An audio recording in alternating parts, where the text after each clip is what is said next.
Hello and welcome to the GCSunscast. We're back again with the only podcast that talks what the fans are talking, the Gold Coast Suns. I'm your host Shane, and joining me is Tom. How you going, Tom? Yeah, good mate. How about you? Yeah, good. It's been a nice break. As a bit of a gamer, I've been able to catch up on some games. The new Spider-Man game for PS4 is sensational. But we're not here to talk about games. We're here to talk about the footy. Sure are. Let's get into it. All right. So it's been a pretty crazy couple of weeks. Pretty much as soon as the grand final stopped, it was all about the Suns. With rumours of players leaving left, right and centre. The most obvious one was Tom Lynch. But before we delve into that, let's talk about these concessions that were announced by the AFL that Gold Coast and Carlton have access to, and that is 3 mature state league players for the Suns. And are we under the impression they go onto the rookie list, Tom? Yeah, that's right. And the rookie list, of course, was going to be extended by 2 spots. So I think we're pretty much, and I think this is something that we asked for. That's what seems to be the media is sort of hinting at, and I think Mark Evans earlier in the year sort of made that mention that we need more mature players, and we can't necessarily find them at other clubs willing to come here. So it's a great opportunity, isn't it? I mean, we've seen in recent years with those mature age players who just get picked up in the draft because they've had a really great year, the Sandful or the Waffle or the VFL. And these are the guys who would have gone in the second and third round in the draft anyway. Yeah, it is good. The Suns desperately need some bigger bodied players on the field. And it should hopefully have a positive impact for our injury history and limit some of the collision injuries that the younger players are getting because their bodies are just too fragile for the elite level. Absolutely. At this stage, we've got 2 players pretty much confirmed. Nothing is official yet, but we're expecting that to come as early as Monday. We are recording on the Sunday night just before the trade period begins. So by the time you hear this, it could be announced as official. We're expecting Josh Corbett from Werribee, I think, in the VFL. He was named the best young player of the year, kicked, I think, 22 goals in 9 games. We've got Chris Burgess, yeah. He plays in the Sandful as a swingman, half back, half forward. He's about 194 centimetres from memory. So a nice key sort of target to help out at either end of the ground. And the other player the club's looking into is Shane McAdams, a small forward playing in the Sandful as well. I think they've got a bit of competition for him, as that's one of the players rumoured Adelaide are interested in, and Carlton might try to pick him up to satisfy Adelaide so they can get that Mitch McGovern deal done. Well, let's just remember here that even though Carlton have got the number 1 pick in the draft ahead of us, they don't have any advantage. They got given 2 recruits. We got given they got two pre-listed players. We got given 3. And we got given a couple of extra spots. So our situation was seen as being more desperate than theirs, but and St Kilda and Brisbane got knocked back for any kind of help whatsoever. And fair enough, because I think they've been given help, and St Kilda weren't far off finals in recent years. Just bad management at Carlton too, but worse than St Kilda. So they got a couple of guys. But this wrestle over McAdam, it's up to him.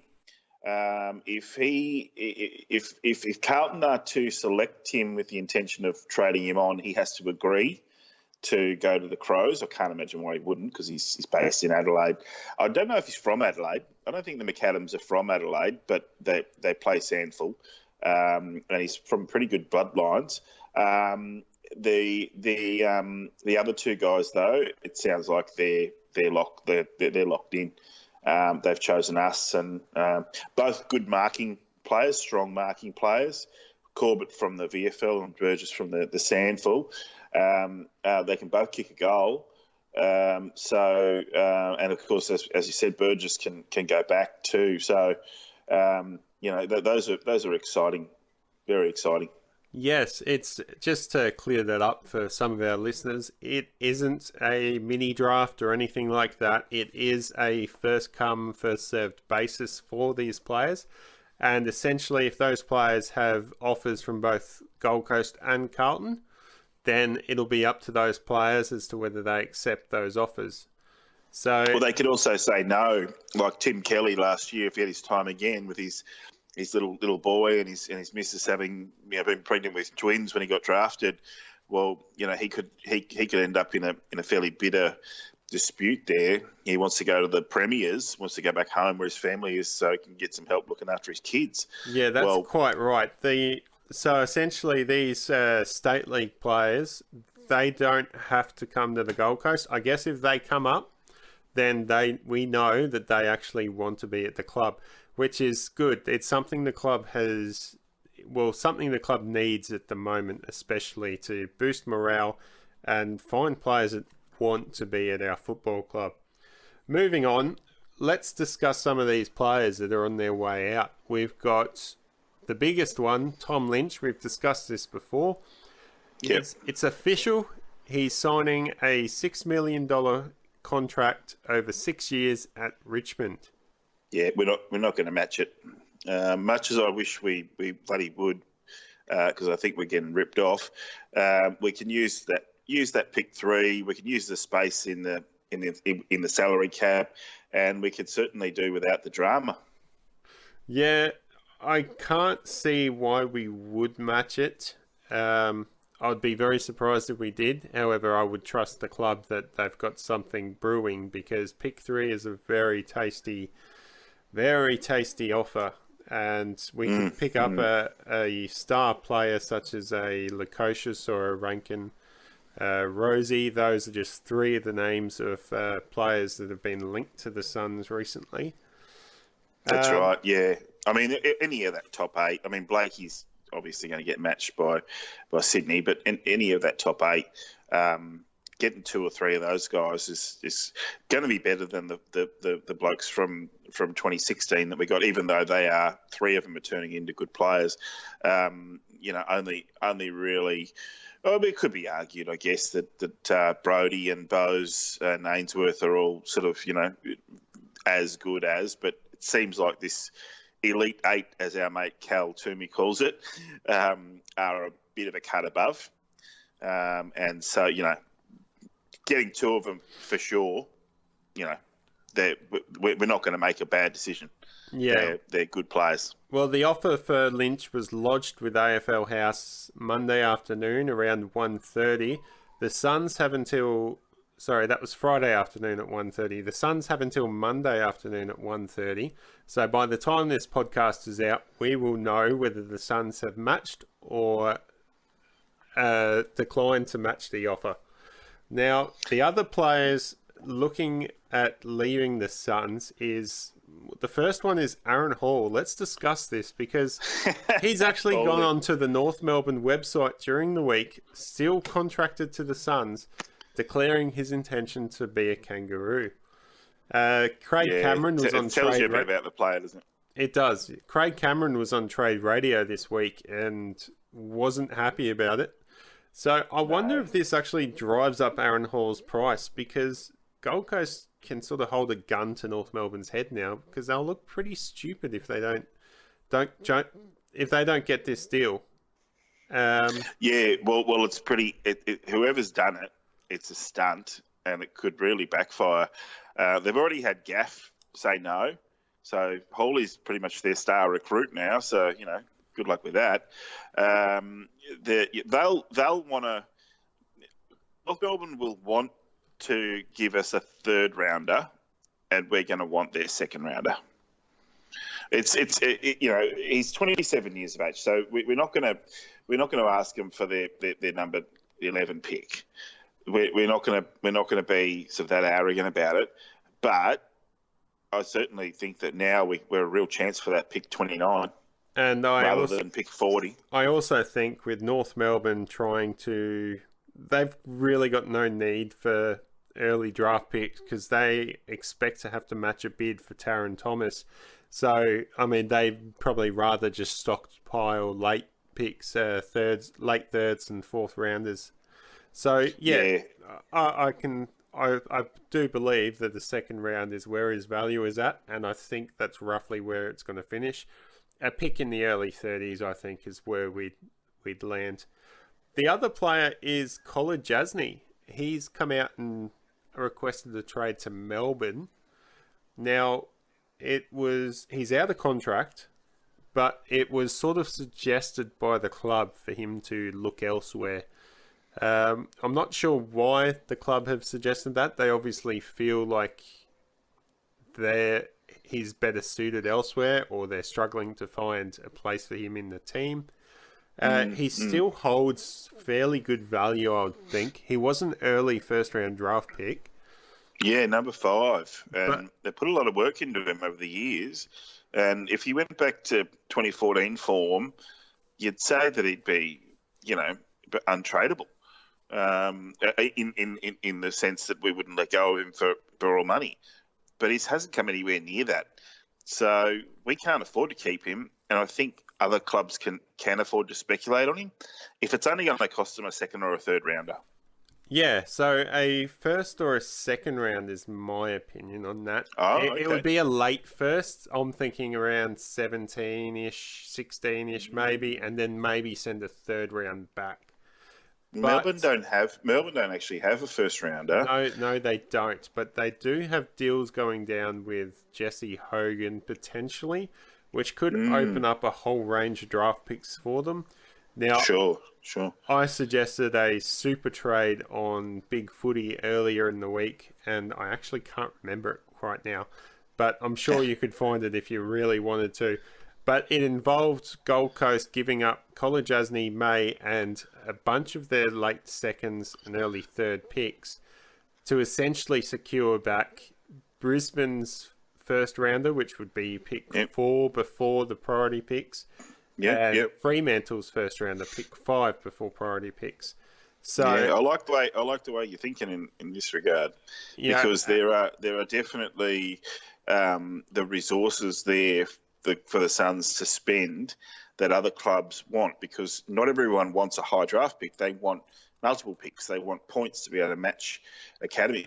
In the top 40, there are 10 players who are tied to other clubs through father-son or academy players. So there are half the teams desperate to get some of our picks. So I reckon there's something in that. Yeah, it's not just that. It was also using some of our later picks to help teams like Fremantle and Melbourne secure some of these players they've been linked to that they're obviously desperate to get. But That's right. Moving on, a rumour has actually emerged over the weekend that Dom Tyson would be in a trade with Colin Jasny. Now, Dom Tyson was another early pick several years back, probably actually in the same year as Colin Jasny. And he comes from Greater Western Sydney. He was drafted to GWS and then was traded to Melbourne. I think it was part of the trade where I think it was the year that we gave up Clayton Oliver. So Melbourne did a trade backwards. I think Melbourne traded backwards to get a couple of extra picks, and I can't remember the specifics of the trade, but it was a high draft pick they had to pass over to get Dom Tyson from GWS. So, I mean, they're both players that sort of haven't lived up to their expectations and maybe could do better in a different environment. Dom Tyson is an inside midfielder, so that has me a bit worried. However, the club has come out, Stuart Dew has come out in recent weeks saying he wants players that are flexible, that can play multiple positions.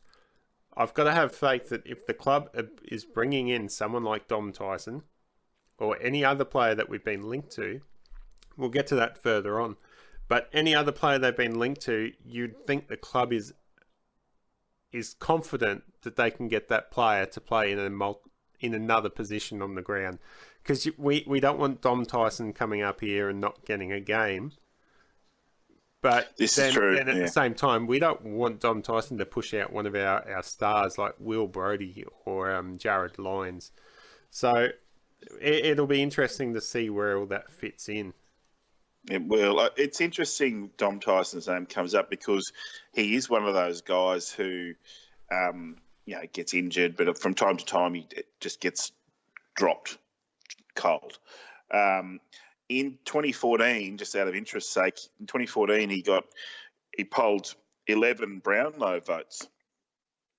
He had, and that was the year that College Asney was on fire as well. So, you reckon you'd reckon it'd be a fair swap. I'd just be a bit more excited about a player like Tyson than I am right now about College Asney.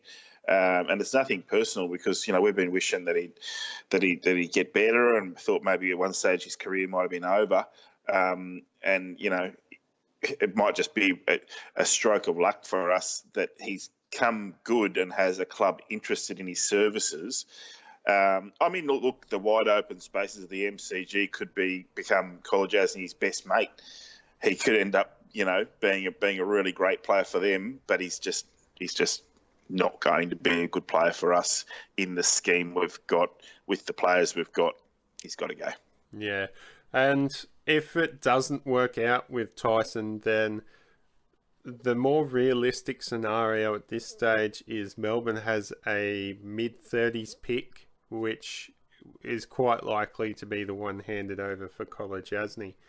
Now, the other players that have been linked, they're a bit more speculative as to whether they're going or staying. It feels like the club's left the door open for them to stay. Now, the first one is Jack Scrimshaw. He's only been at the club for 2 years, played, I think, 4 games. Now, there's been a lot of rumours about this kid throughout the year, whether he was committed, whether he was happy on the coast. Now, a lot of those rumours have been refuted. Still, there remains speculation. But it sounds like Gold Coast have actually gone to him and said, look, if you're not happy here, we're willing to look around for a trade. Now, I've heard reports that Hawthorn and Carlton were interested in him. But then I've also heard reports that no club has been interested in him. So I really don't know where this one's going to go. Now, it was only 2 years ago he was a top 10 pick. So in my opinion, he should be at least worth a late first rounder. I wouldn't expect anything less.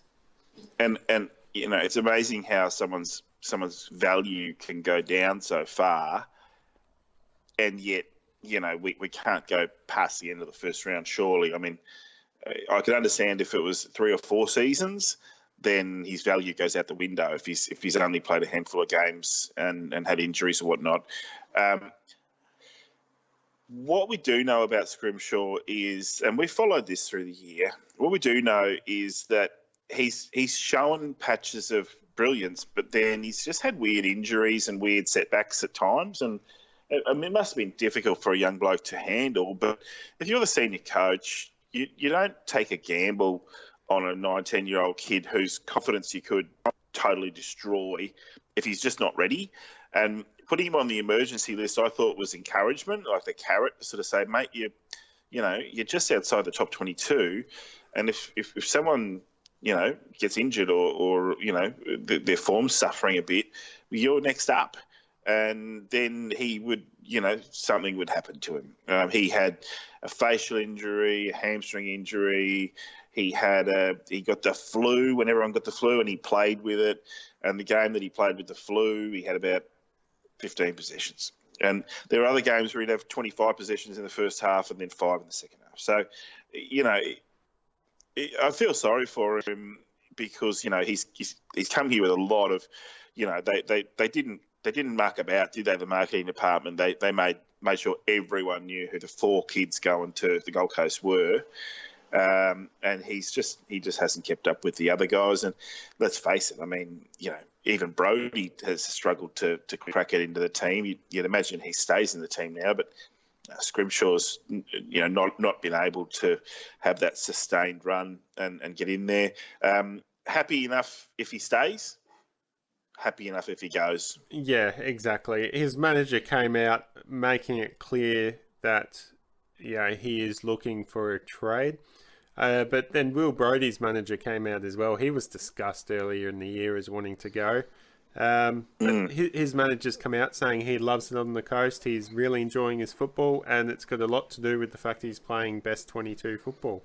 So, yep. I mean, that seems to be what it comes down for a lot of people.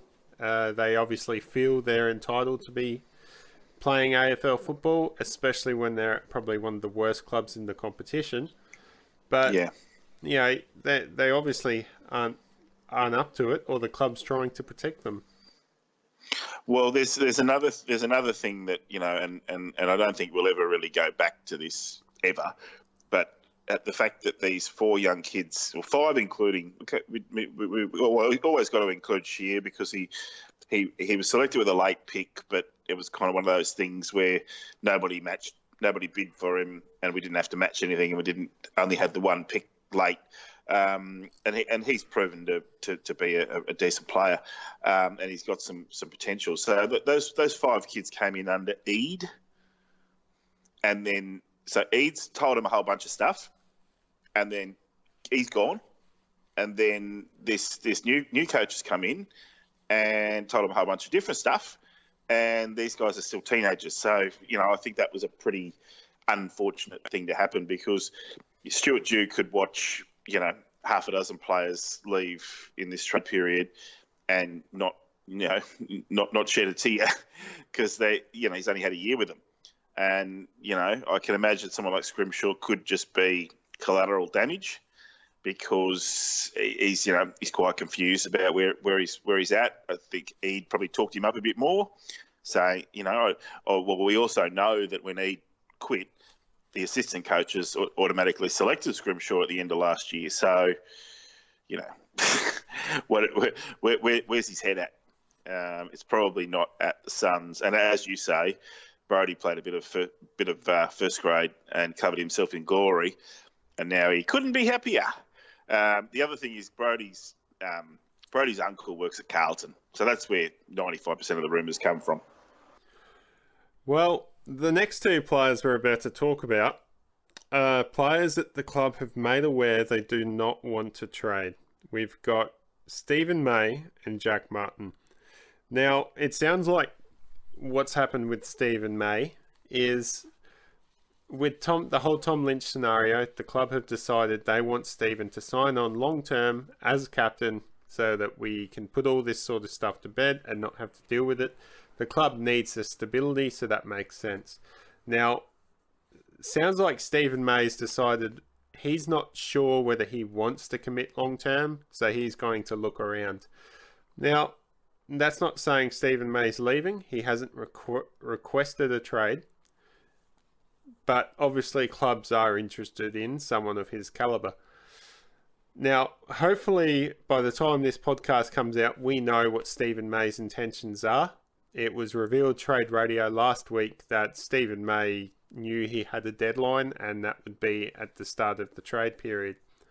So either he's going to commit long term or he's going to request a trade.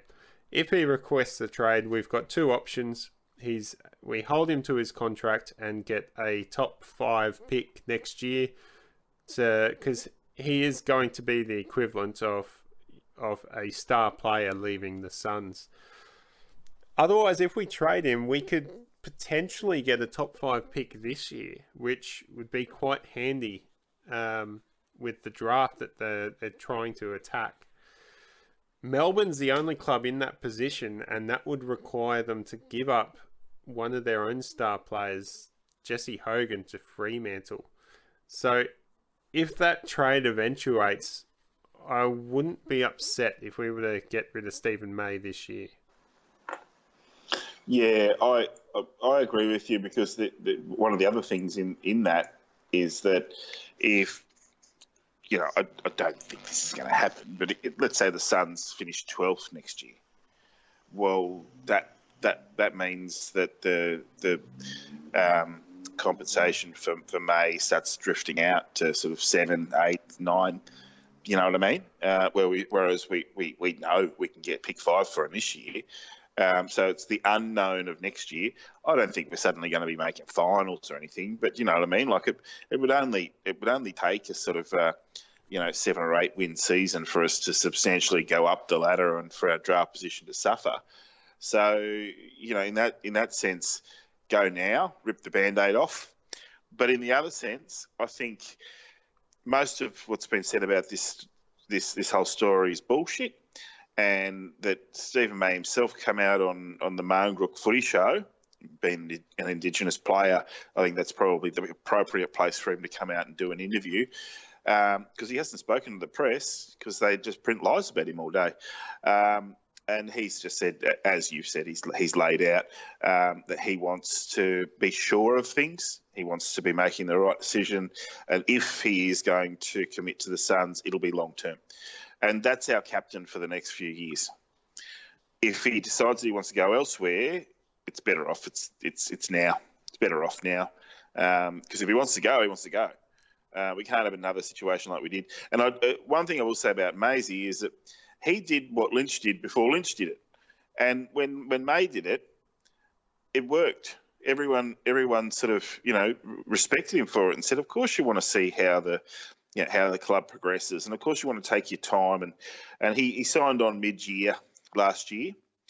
And since mid-year this year, he's been getting bloody pressure to sign again. And he's already signed a 2-year contract. So, he's a year away from his contract finishing. So in a lot of senses, I think it's really unfair on him. But at the same time, if the club's going to take that position, then it's best to take a club-first approach instead of pandering to the players, because we friggin' well pandered to Tom Lynch all year, and he still bloody made a goose of himself and made the club look stupid. So I feel for Maisie. I think he probably spent a few weeks pretty dark on the club, and if he decides to leave, well, I think we've kind of pushed him. But I think I've just got this feeling that he'll stay because he loves the club. Yeah, well, the same sort of goes for Jack Martin. He's another player, probably if not stronger. I don't think the club should trade under any circumstances. However, the caveat to that is if we do get the offer of a top 5 type pick or the equivalent to, then the club would probably be better off looking at it if he was to publicly come out and say he didn't want to be at the club. Now, two first rounders would be my price. Exactly. I think top 5 this year because of the quality of the talent at the top end of the draft. But if we were to get that, which is unrealistic for us to get that, then 2 first rounders would probably add up to the equivalent of around that. Now, let's talk about players coming to the club. At this stage, we've got a few. We've been linked to George Horland-Smith, a free agent from Geelong, will be 26 next year, is 188 centimetres tall, 84 kilos, and plays predominantly as an inside mid. So he's got just over 50 games of experience in the 8 years he's been at the club. He could be very handy for us. He could, and I've got one of these things that I like to do is have a look for, what a player's complete background is. And just by chance, notice that I think it's in the 3rd round in 2010, which of course is the Suns draft, right?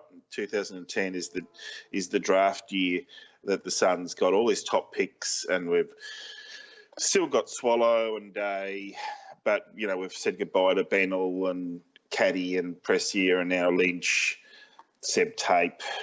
So we got given all these top 10 picks, and we essentially over 8 years we've only got 2 left. So go a bit further into the draft, and you'll see names like Aaron Young, pick 36. Well, he's on our list now, isn't he? Mitch Hallahan, pick 38. Well, he was on our list. We did pick him up. And the Suns picked 39 that year, Jeremy Taylor, who hasn't been on our list for a long time. Picked 37 was George Holland-Smith. So I would say that we looked at him back then. It's one of those things that when you've done a lot of research on one particular player and you like the look of him and you're going to pick him, and then someone else snatches him off you. And the other thing about Holland-Smith is he comes from Sturt, which you'd know Sturt quite well, which is where Sam Day comes from, and also Charlie Ballard. So Day and Holland-Smith would know each other. I don't know. I have no clue whether they're mates or not, but they were teammates, came from the same club. Yeah, it looks like we're accruing quite a few South Australians on the list, and it seems like it could work out, especially with the draft this year. I mean, Lukosius, Rankin, Rosie, three of the names being touted to come to us are all South Australians, all play together, and even Charlie Ballard's played with them and is encouraging them to come up here as it's a great place to live. He loves his social media, Charlie Ballard. He's doing a good job for us. So, other players we're looking at, let's jump into the Richmond group because we've got a few Richmond players linked to us. There are two main ones, Anthony Miles and Corey Ellis. The other ones is Jacob Townsend. And I have heard the name Brandon Ellis linked to us, but in a less so capacity. He's probably a bit more expensive for what the club needs. But if he was unhappy at Richmond because he wasn't getting games late in the year, I think he'd be a great player for us to target. But let's go back to the other guys. What do you think of Miles, Townsend and Corey Ellis? This year, Anthony Miles, Miles won the VFL Liston Trophy this year, so best in the VFL. So he couldn't quite crack it into the team, but I mean, look, we're talking about the minor premiers here, the reigning premiers and their minor premiers. It's a very difficult team to get into, let alone remain in. And Miles is one of those players who probably suffered from the a couple of years ago when the interchange replacements were restricted to 90 per match, because he tended to be the kind of guy who needed more frequent rests. So the other thing is Miles is kind of like a not quite as good a version of Dion Prestia. So Prestia is getting games ahead of him, and Josh Caddy's getting games ahead of Jacob Townsend. So in a kind of a bizarre twist, we could end up getting a couple of rejects from Richmond, and that's fine if they want to come. If it sounds like Anthony Miles has had a look at the Metricon facilities, everything's all ready to go for him to sign. The other guy, Corey Ellis, not many people are very thrilled about, but he was a first round draft pick. It's got to count for something, doesn't it? Yeah, they get taken for a reason. The recruiters do a hell of a lot of research on these blokes. They spend most of the year, if not multiple years, looking at them. Yeah, I'm not too sure on them. I guess it's better than some of the depth players we have at the moment, and the senior big bodies I think would be good. And I think it's more so what they bring off the field, their leadership, their work ethic and professionalism. I think that's desperately what the Suns need. As far as value, considering if we don't match the Lynch offer, I think it's quite reasonable that Richmond would essentially allow them to walk to us. Yeah, exactly. I mean, we're going to get picks for Hall and Colajasny, well, fairly likely for Colajasny, and potentially for Scrimshaw and possibly for May. So we've already got more picks than anyone else, and we're going to get more. So picks isn't something that we're really that worried about. I have a feeling that other clubs are going to go hard at us if we try and get their players because they know we've got good picks, but Richmond's not that's not Richmond. They can't, because if they go, if they're sort of, because you're not supposed to really do anything until this week, but we know, and especially at Richmond, they've got very good recruitment.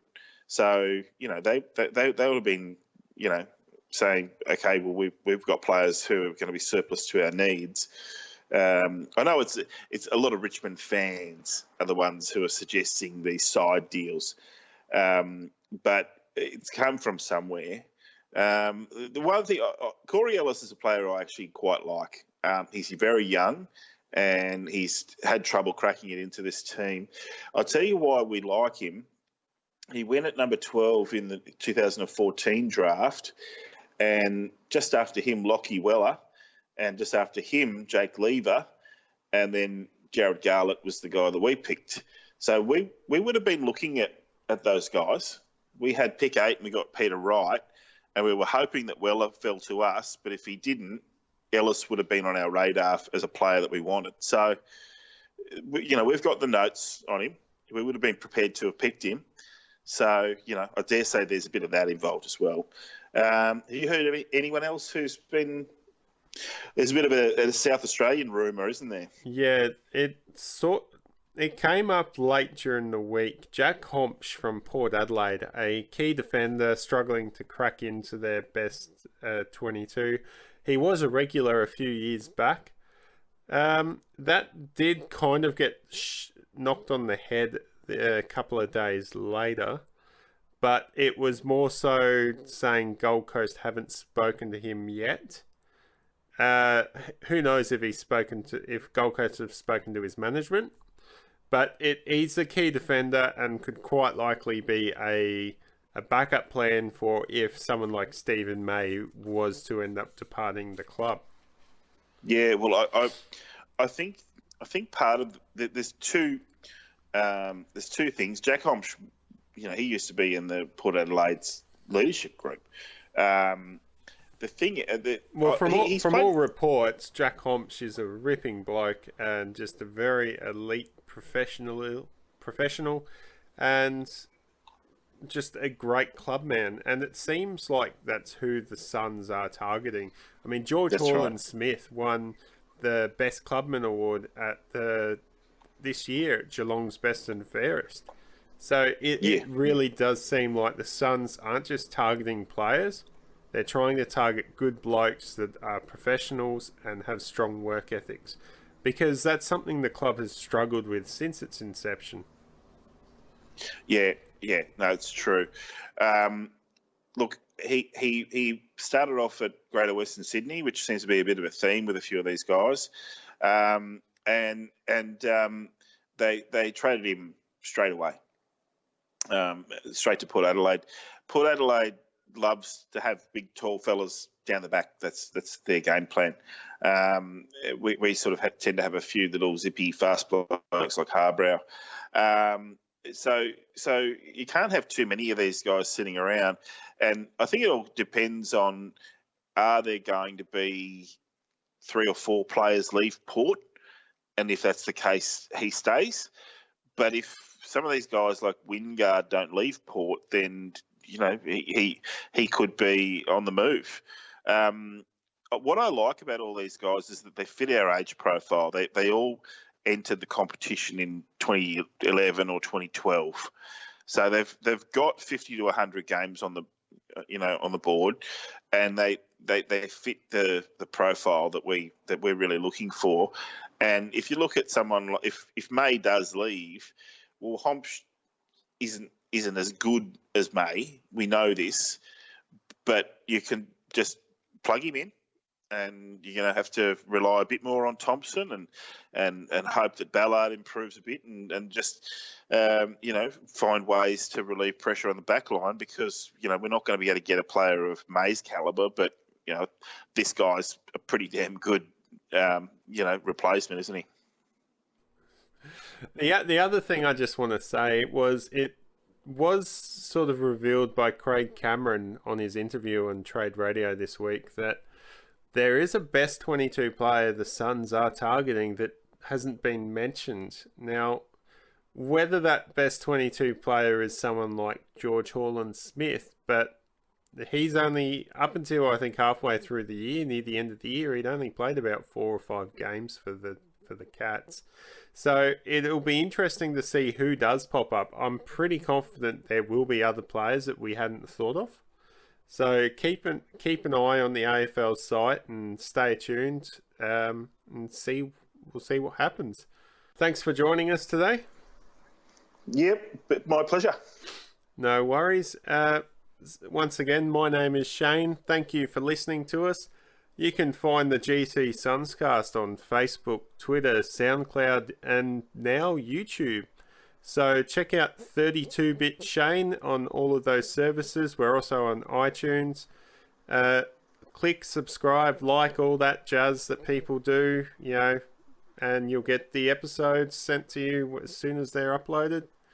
So until after the trade period, we'll be back again with another episode. Until then, go Suns, and let's welcome some new players into the side. Yeah, an exciting week coming up. All right. Have a good one.